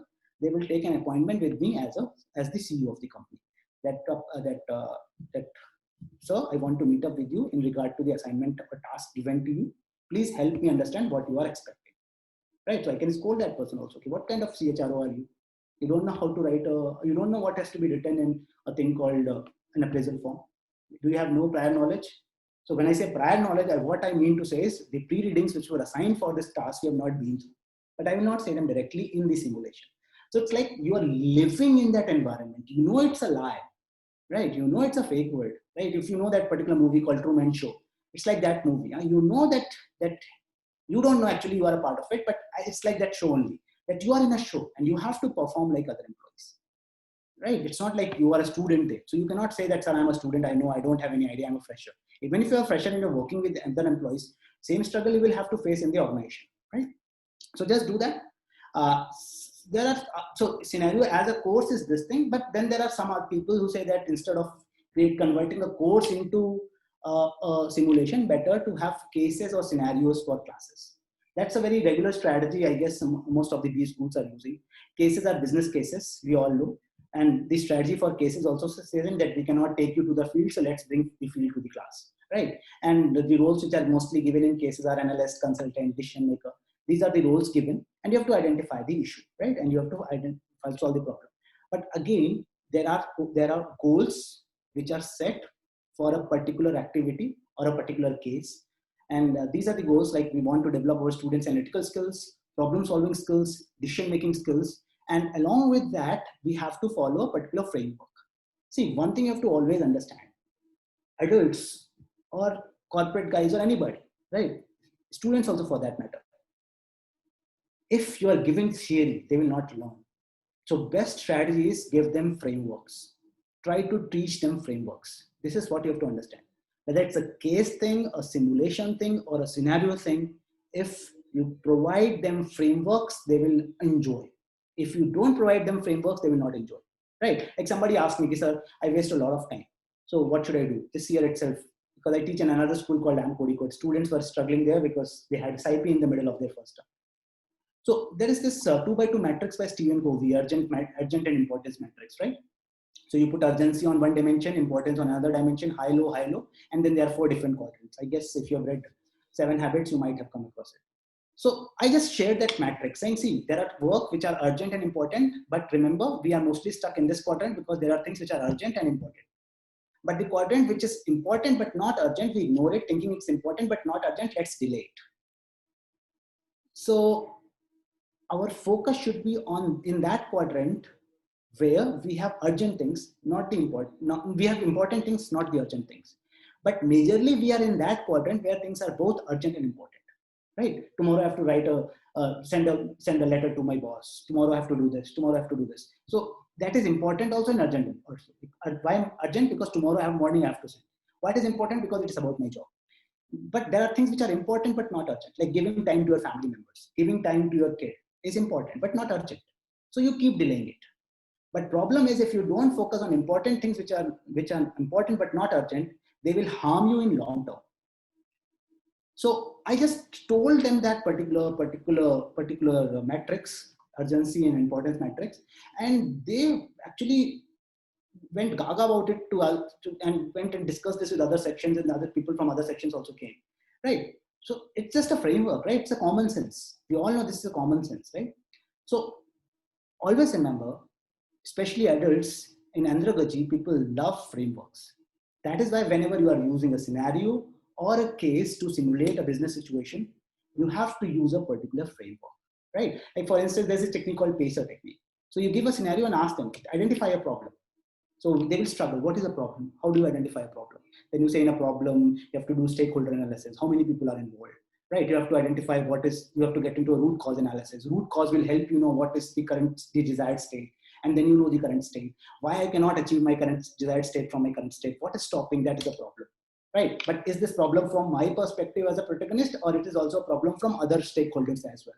So first you help them understand that if they are looking at a problem, they have to look at it from these many perspectives. Not that I see it as a problem, so it's a problem. Sometimes you just see a symptom, which is not a problem, right? So if you go by Cynefin structure or Cynefin framework, it says that sometimes there is a problem, sometimes there are symptoms, sometimes there are symptoms and problems, and sometimes there is nothing. So there are 4 different situations. In 4 different ways they have to be handled. So problem is these 4 different situations, 4 different scenarios. If we don't give them frameworks about all these 4 different situations or scenarios, actually they will struggle. So better try to give frameworks. But yes, you can use cases also, you can use scenarios also to help them simulate this, or to simulate the business situations and help them learn from those situations, right? So mostly I guess you might have seen Harvard cases, right? They are very simple, Ivy, Harvard, Thunderbird cases, right? Simple cases with first paragraph and last paragraph. It is always told that you start with those 2 paragraphs because first and last give you information about decision, and then there is a information about organization, then there's an information about decision. Sometimes alternatives are given, sometimes are not given. So those are the things which are common, but they have to, objective should be, when you are giving a case, objective should be that they have to actually think like a protagonist. And that is why whenever you are giving a case or a scenario, tell them very clearly that they are not allowed to go outside the case, so that they feel or think like the person who is in it, right? Because if you are using a short situation or scenario or a case, right, there is a chance that they will not try to think and simulation will fail. So force them to simulate it by the resources available, the limitations available, the conditions available, and don't allow them to go outside, right? So that's challenging, but yes, that's how it is. And you can create also scenarios. But scenarios always should have a dilemma, a task, and goals. But definitely scenarios and cases help in simulating workplace situations, right? And remember that you have to help them learn that they have to be clear on their assumptions. They have to be clear on their thinking styles as well. Now, problem is when they are in a simulation situation, right? They don't know how to justify, they don't know how to explain, they don't know how to argue, they don't know how to analyze, they don't know how to persuade. So as an instructor, your duty should be, because these are the skills which are very important for any scenario or any case. They have to understand that when you are persuading, truth is not important, right? The belief of the other person is more important. How can I influence the belief? But when it comes to justification, truth becomes very important. So when you are justifying, you need to have truth. But when you are persuading somebody, you need to heavily rely on the belief system of the other person. But when you are explaining something, you don't have to use truth to substantiate what you are saying. You have to explain why truth is true. And in argumentation, you have to defend the opinion you have by reasons and evidence. That's why opinion is called a claim. And analysis, I've already told you that you try to draw inferences from the data, and then which is contextual, and from inferences you come to conclusions which are more generic in nature. So you have to keep these skills in mind. So I'm from the very beginning telling you guys that any scenario, any case, any simulation, if your goals or objectives are not clear and skills inventory is not with you, your objective will fail, and your motive of mixing pleasure with learning will fail. So they will enjoy the activity, but at the end of the day, what is their takeaway? If they don't have a clear take home or takeaway, they will actually say this class is a fun, but what did we learn at the end of the day? So they will question or challenge it, right? Just keep these things in mind. So just to quickly conclude this part, remember that in a simulation process, the best part is that all the decision makers in that particular scenario are equally important, right? So that is why they develop a strong team building and collaboration, tendency, or they develop good team building skills in a scenario planning situation, right? Or in a scenario, or in a simulation situation, right? So just whenever you're conducting any simulation or any case or scenario situation with them, tell them that one problem with one individual in that task will create problems for all of them. And that is what happens in organization, because we organize people together, right? So one situation can create. So just tell this in the very beginning, it will help, right? And force them, when the course is over, force them to evaluate their participation, right? What did they do well? What went wrong? Right? And if they can actually try to review what decisions they took across their simulation, and if they can change situations now after the discussion, because every briefing session helps them understand what could have been done well in that particular phase. So that is why simulations are done phase wise. So just keep this in mind, right? So I use this as one of the activities in my classes. I use a design thinking tool. I guess this is a buzzword very popular these days in schools. So I do this. I ask students to develop a dating app, because these young guys, they get quickly interested in that activity. That, can you help me develop a dating app? So what they do is, I tell them that when you're creating a dating app, you have to understand that the problem should not be looked at from the perspective of the person who is making it. The problem should be understood from the perspective of the user. That is why design thinking is also simulation, where you try to understand issues from user's perspective. So this is a user-centric approach, huh? And it's a solution-based approach. So it's not like what problems I am facing as a maker of an app, what problems a user will face, right? So what you do is, in the best part of this kind of analysis or this kind of design thinking tool is that you try to combine both the brains, your left brain and your right brain. Your left brain, which is more analytical, logical, rational, you try to combine it with imagination, intuition, insight. And you try to create an imaginative persona of the client or the consumer or the customer who is going to use your app. Right? And best part is when it becomes user-centric, human element comes in, which is very important. So students don't have to think like, I'm making this app. They have to think like, I'm going to use this app. And what problems do I face? And that is why when they do that, they create an empathy map. So empathy map is, how is my user going to think about this particular app?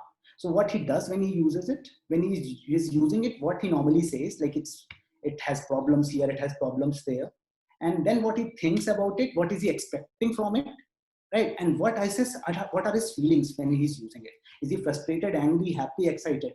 So you have to create an empathy map from user's perspective, right? Like for instance, this is an example, I will not get into it. And once you know how your user feels, you create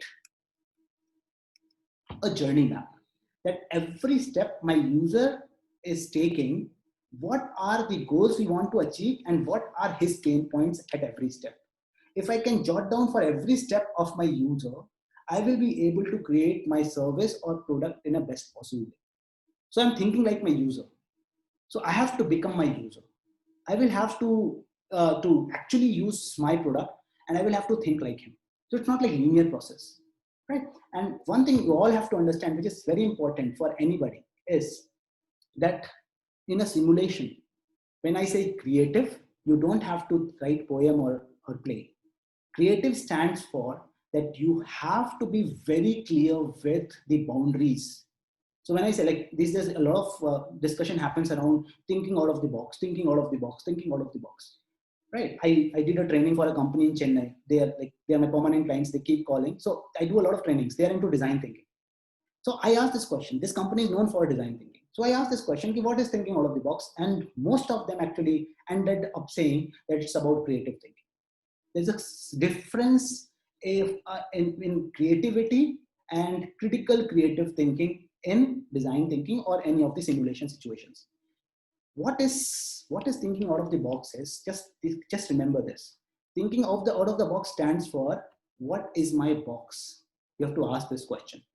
What is my box? Am I aware of this box? So first dimension of that box is the problem or the issue at hand which we have to fix.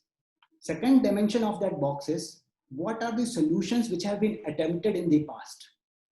So you have to write down all the solutions or of the problem or the nuances of that issue. You have to put them all on the other dimension.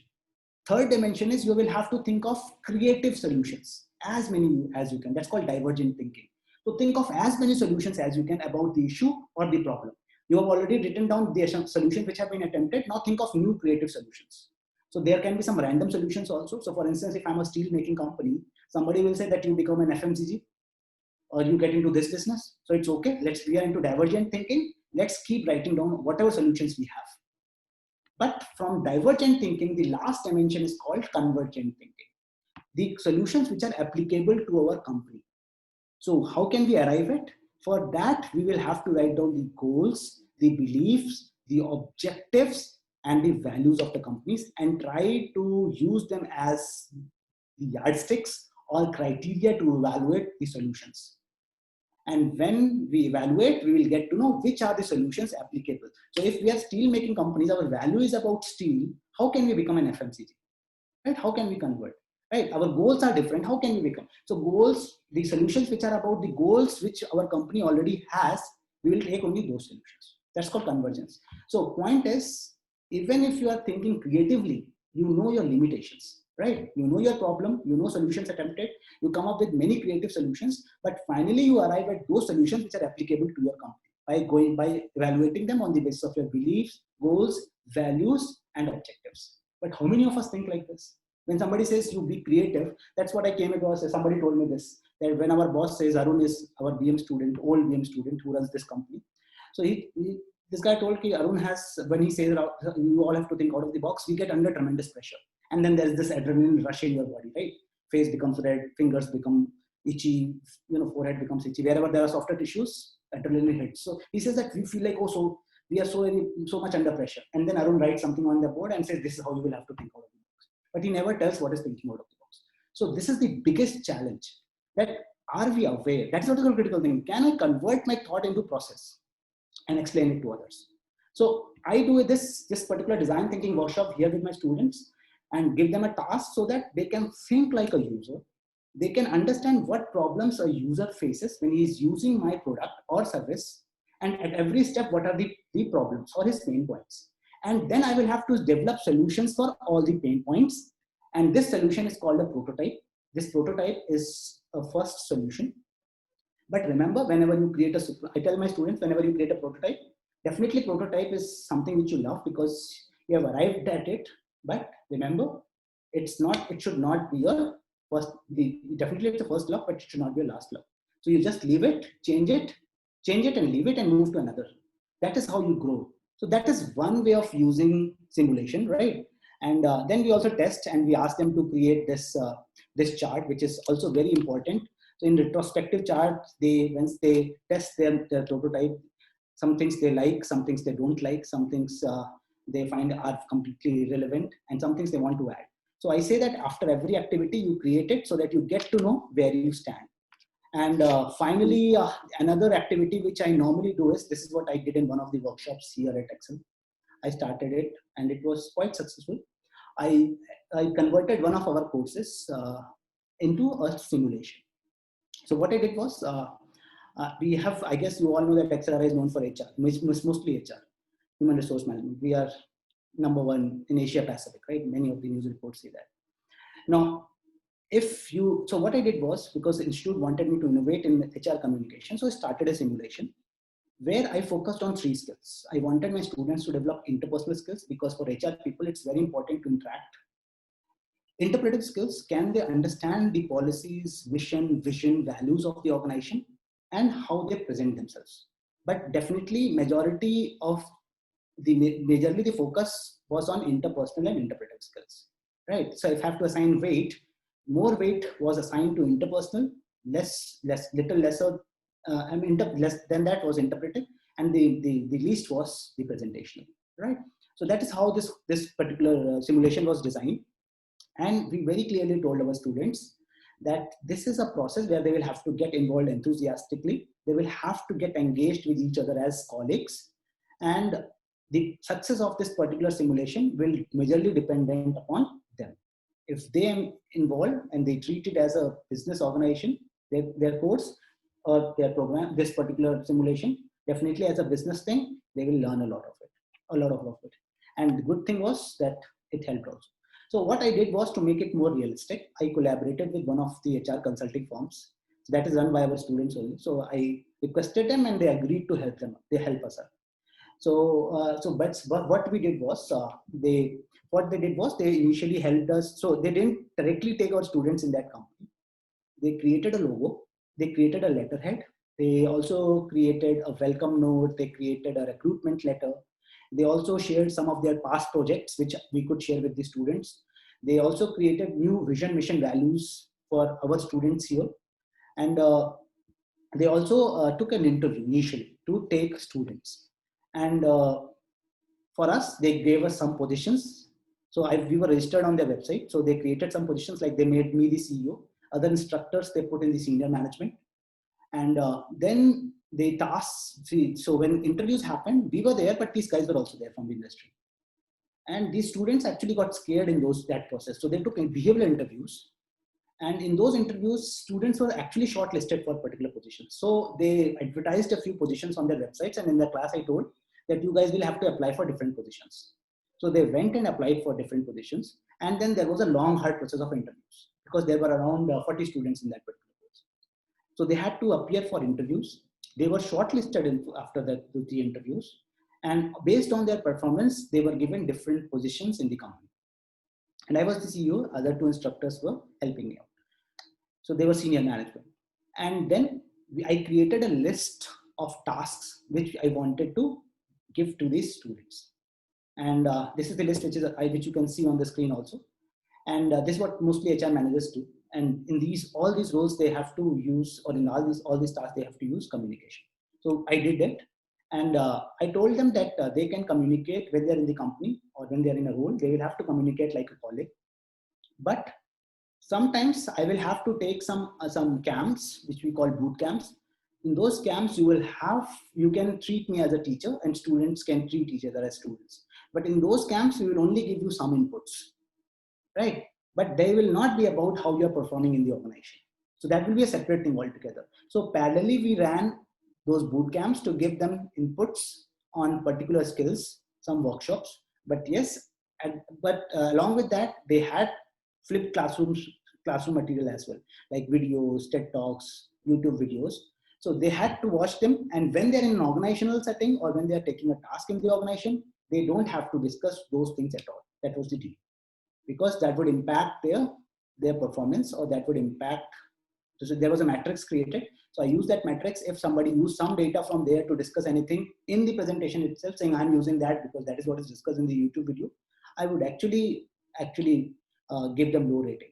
See, reason is that you cannot do that in the organization. Even if you refer to resources, you don't have to tell to others, especially when it's a business presentation or a client lead, right? And from the very first day, they started performing jobs, right? So first day, there was a general meeting. We told them about their tasks, right? There were many one-on-one meetings also. We conducted some trainings also in the organization. So there were positions like CHRO, there was a position like human resource management, HR consultant. So they helped in identifying, in the class itself, they helped us identifying which students need which kind of workshops. So those workshops were created. So mostly workshops were conducted by me only. And then even there were students from the same class, same batch, I told a few students that they are on an offshore assignment. So in that case, what was told was that they can participate in the class, but they will participate as an outsider, not as an insider. In the sense, they're not inside India, they are abroad somewhere, and you will have to participate from there. So direct communication is not applicable to you guys until I travel to your country. For that, you will have to use Google Meet, Zoom, Google Docs to share your data. And so overseas thing really helped us, because those who were posted overseas, they found it very challenging to communicate directly to their counterparts in India. So that was something very interesting in that particular simulation. And they had to give brief presentations, but towards the end, I said that now I have to do an annual review of all the employees, all 40 employees. What I suggest is that you send me your appraisal form, and you will have to give a performance presentation, how you perform. And that will be based on whom I am going to select out of the reviews which have been shared with me. But because it was a class thing, so I said that these people are shortlisted, but actually I shortlisted all the 40 students, and they all made a final presentation to get promoted. And finally, I assigned them different roles, in the sense some people were promoted, some people were also demoted, for some people probation was extended, for some people they were asked to have further interventions and work on certain skills, so that when there is a final appraisal coming up, in the final appraisal they can be actually they can be marked on those dimensions. So this is how it was, and ultimately it became a big hit. So whatever we wanted to achieve, we were able to achieve. Students were very happy, and I'm going to replicate that same pedagogy or andragogy or tool in my upcoming classes. So that is all about what I do, how I do, and what critical nuances I keep in mind when I am doing it. But yes, there is a certain philosophy I always stick to. That is that I have to help my students develop their own thinking process. So that is what I do. That's all. If you have any questions, I'm ready to take. I request the participants to put up their questions in the chat box, or you could unmute yourself and ask as well. So we have one question on my private chat.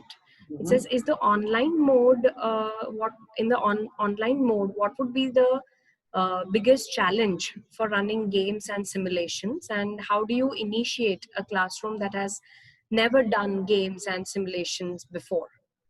See, I guess for the biggest challenge of online teaching is that it's difficult to brief students, right? Number one. Number two, if you are using a simulation tool, like if you're using a Harvard simulation, for instance, they already give you a brief, and they also give a brief to the students who are participating. So you have no control, and they are doing what Harvard wants them to do.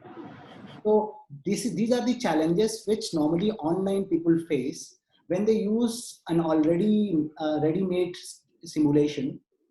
The skills which they want to develop or the goals they want to achieve, it's difficult for the instructor to achieve.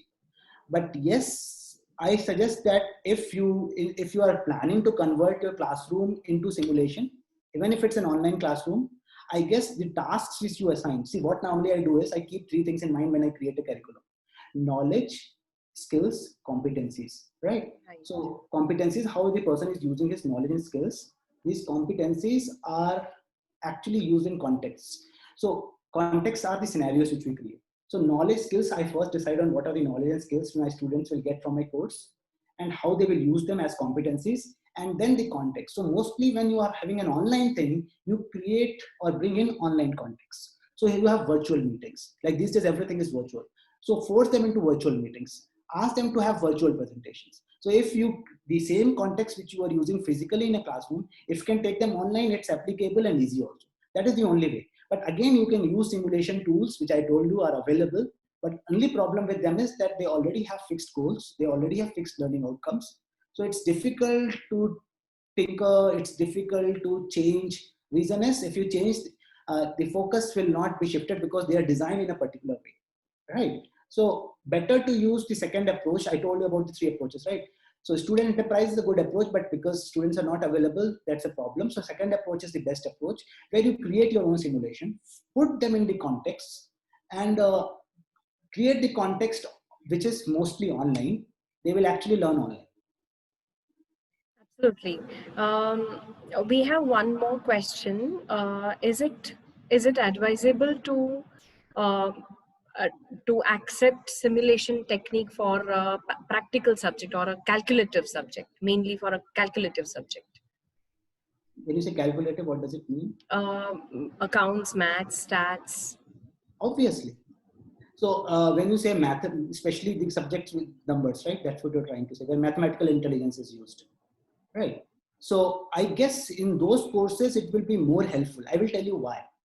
So this is the discussion going on across the schools, that whatever is taught in, for instance, quantitative subjects or accounting or managerial accounting or finance, how is it applicable to the actual world, right? So that is where cases are used. Case method helps you understand how this particular hardcore number thing will be applicable. Because normally what is taught to us is that numbers are separate from life. So we normally are taught in silos. Numbers are never introduced in life. We get introduced to number when we are actually living life. When we're walking, we realize, okay, we have to do this. But numbers were taught separately. These simulations will help you and your students understand that actually these numbers are not a separate entity. They are a part of your life, and you will have to use the knowledge of numbers in life.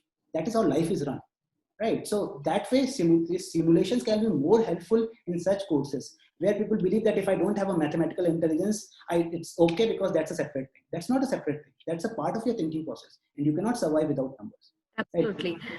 And so there's this one person, I think he's from accounts department, and he says that we have sums, lengthy sums, 2-3 pages long sums. But if I think, as you said, if we can connect those sums with a real life situation and create simulations around that then definitely students would be able to relate to those sums as well. Exactly. Yeah. It makes more sense. Absolutely. So if there's a book, yes. just to mention, there's this guy, his name is Howard Gardner. He has written a book called Multiple Intelligence. He has written a lot of books, but best book is Multiple Intelligences. There he talks of this thing very clearly, that there are different intelligences, like we have kinesthetic intelligence, interpersonal intelligence, linguistic intelligence, mathematical intelligence. You cannot say that I am good with numbers, I cannot be good with linguistics or language, or I cannot be good with kinesthetic, or I cannot be good with nature intelligence, or I cannot be good with interpersonal. We all have all these intelligences, and that is how personality is built. So even if I'm a mathematician, or even if I'm a linguist, I need to understand that they go hand in hand. They are not two competing forces. So if we bring numbers in life, it will make more sense to people. And the more they relate to, the better they will be able to use it. That is what all the philosophers believe. Absolutely. And I remember when I was a school student, I always used to think that what is the significance or use of these numbers that we are doing in our real life. And maybe if I go into arts faculty, then it's not going to be useful. But now when I'm a teacher, I realize that they are useful. And if I had paid attention back then, or if I had been able to connect it with real life situations, it would have been quite useful even now. So absolutely. I'm sorry, I will not be able to take more questions. Maybe last question. There's one question from Ms. Isha. She's asking, is simulation good for business law and MCSR? She uses simulations for law, but any other session for the two, or any other recommendation for these two subjects, MCSR and business law? Definitely, there are corporate social responsibility. There are a lot of simulations available for CSR also and CSB also. Corporate shared value and corporate social responsibility, for both the functions or verticals. There are a lot of simulation tools available on Harvard. But again, my recommendation will be better to create a simulation over picking something from somewhere which is majorly Western in nature and difficult for our local students to connect to. But yes, they are available. All right. Thank you so much, sir, for sharing your views with us. You took us through various approaches to teaching, to various roles of a teacher, and different tools and activities of simulations that we can use in our classrooms. It was not only interesting, but extremely enriching. And one of my personal favorite parts from this whole session was the design thinking, using design thinking as a tool of simulation. And that's certainly I'm going to try now onwards in my sessions. Thank you once again on behalf of FBA and our BBA for enlightening us with your insights.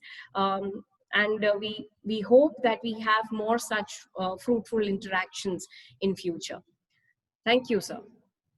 Thank you. My pleasure. Thank you. Thanks a lot.